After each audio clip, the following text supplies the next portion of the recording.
Hi hello friends, எல்லாருக்கும் வணக்கம். இன்றைக்கி நம்ம முட்டையை வச்சு ஒரு வித்தியாசமான ரெசிபி தான் பார்க்க போகிறோம். வாங்க எப்படி செய்கிறதுன்னு பார்க்கலாம். அதுக்கு ஃபஸ்ட்டு கடாயில் எண்ணெய் ஊற்றிட்டு ஒரு பிரியாணி இலை, ஒரு நட்சத்திர சோம்பு, 4 கிராம்பு, கொஞ்சம் சீரகம் ஆட் பண்ணிக்கலாம். அப்புறம் பொடியாக நறுக்குன்னா 4 வெங்காயத்தையும் கட் பண்ணி ஆட் பண்ணிக்கலாம். இது கூடவே ஒரு கொத்து கருவேப்பிலையும் ஆட் பண்ணிக்கோங்க. ஆட் பண்ணிவிட்டு நல்லா மிக்ஸ் பண்ணி விட்டுக்கோங்க. வெங்காயம் நல்லா கண்ணாடி பதம் ஆகுற வரைக்கும் வணக்கிக்கோங்க. அதுக்கப்புறம் ஒரு டேபிள் ஸ்பூன் இஞ்சி பூண்டு விழுது ஆட் பண்ணிக்கலாம். ஆட் பண்ணிவிட்டு அதையும் நல்லா மிக்ஸ் பண்ணி விட்டுக்கோங்க. அதுக்கப்புறம் 4 தக்காளியை நான் அரைச்சி வச்சுருக்கேன், அதையும் நம்ம இதில் ஆட் பண்ணிக்கலாம். ஆட் பண்ணிவிட்டு ஒரு மிக்ஸ் பண்ணி விட்டுக்கோங்க. இப்போது இதுக்கு தேவையான உப்பு, 1/4 ஸ்பூன் மஞ்சள் தூள், 1/2 ஸ்பூன் மிளகாய் தூள், 1/2 ஸ்பூன் சீரகத்தூள், 1/2 ஸ்பூன் கறி மசால் தூள், 1/2 ஸ்பூன் சோம்பு தூள் ஆட் பண்ணிவிட்டு நல்லா மிக்ஸ் பண்ணி விட்டுக்கோங்க.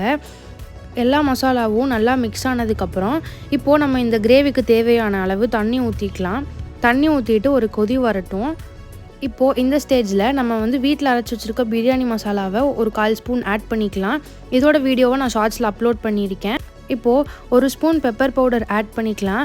ஆட் பண்ணிவிட்டு நல்லா மிக்ஸ் பண்ணி விட்டுக்கோங்க. இது ஒரு பக்கம் கொதிச்சுட்ருக்கட்டும். இப்போது நம்ம ஒரு பாத்திரத்தில் 5 முட்டையை ஆட் பண்ணிக்கலாம். ஆட் பண்ணிவிட்டு இதில் 1/4 ஸ்பூன் பெப்பர், 1/4 ஸ்பூன் உப்பு, பொடியாக நறுக்குன மல்லித்தலையும் ஆட் பண்ணிவிட்டு நல்லா பீட் பண்ணி விட்டுக்கோங்க. எல்லாம் நல்லா மிக்ஸ் ஆகிற அளவுக்கு பீட் பண்ணிக்கோங்க.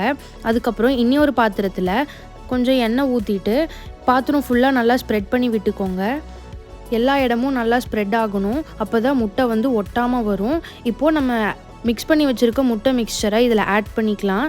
நான் ஏற்கனவே குக்கருக்குள்ளே கொஞ்சம் தண்ணி ஊற்றி ப்ரீஹீட் பண்ணி வச்சுருக்கேன். இப்போது நம்மளோட முட்டை மிக்சரை உள்ளே வச்சிடலாம். உள்ளே வச்சுட்டு குக்கர் லிட் க்ளோஸ் பண்ணி ஒரு 10 to 15 மினிட்ஸ் லோ ஃப்ளேமில் இருக்கட்டும். இப்போது நம்ம குக்கர் லிட் ஓப்பன் பண்ணிடலாம். ஓப்பன் பண்ணிவிட்டு எக்கை ஒரு பிளேட்டில் ட்ரான்ஸ்ஃபர் பண்ணிக்கோங்க. ட்ரான்ஸ்ஃபர் பண்ணிவிட்டு பன்னீர் க்யூப்ஸ் மாதிரி கட் பண்ணி எடுத்துக்கோங்க. இப்போது நம்ம எல்லா எக்ஸையும் க்யூப்ஸாக கட் பண்ணி எடுத்தாச்சு. இப்போது இதை நம்ம கிரேவிக்குள்ளே ஆட் பண்ணிக்கலாம்.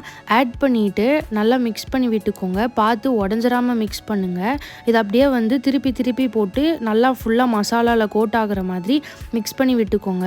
இப்போது இது நல்லா மசாலாவில் மிக்ஸ் ஆனதுக்கப்புறம் ஒரு 5 to 10 மினிட்ஸ் இதை மூடி போட்டு லோ ஃப்ளேமில் வச்சிடலாம். இப்போது நம்ம மூடியை ஓப்பன் பண்ணிடலாம். நல்லா கமகமன்னு வாசனை வருது. இப்போது இது ஒரு மிக்ஸ் பண்ணி விட்டுக்கோங்க. எப்போவும் பாயில்டு எக் வச்சு, ஸ்க்ராம்பிள்டு எக்ஸ் வச்சு, இல்லை முட்டையை உடச்சி ஊற்றி இந்த மாதிரியே செஞ்சு கொடுக்காம இந்த மாதிரி பன்னீர் க்யூப்ஸ் மாதிரி கட் பண்ணி செஞ்சு கொடுத்து பாருங்கள். குழந்தைங்க நல்லா விரும்பி சாப்பிடுவாங்க. நீங்களும் வீட்டில் இதே மாதிரி ட்ரை பண்ணி பாருங்கள். ட்ரை பண்ணி பார்த்துட்டு எப்படி இருந்துச்சுன்னு கமெண்ட்டில் சொல்லுங்கள். மறக்காமல் சேனலை லைக், ஷேர் அண்ட் சப்ஸ்கிரைப் பண்ணிடுங்க. தேங்க்யூ.